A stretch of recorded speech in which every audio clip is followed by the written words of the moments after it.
How early can we see Christian theology written down?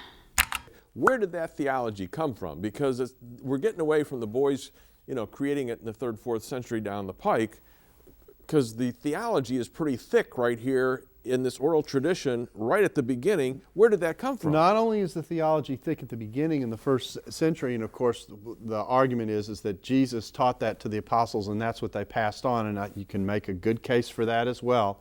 But it also is thick and consistent as you move through the first 2 centuries. If you look at the writings before we get to the establishment and the recognition of a canon in the church, the idea that there are these 27 special inspired books, even in the period where a canon's not functioning and the church is having to teach its theology without being able to say, open your Bible to Romans or open your Bible to 1 Corinthians, and putting that all together. They might know one gospel, they might know a couple of epistles of Paul. There is a consistent theology that's running through all those writings that we can now look back and trace, and we can see there is a core, there is a gist that is consistent, that's running from the 30s out to the time of Irenaeus when we're starting to get discussion of the canon.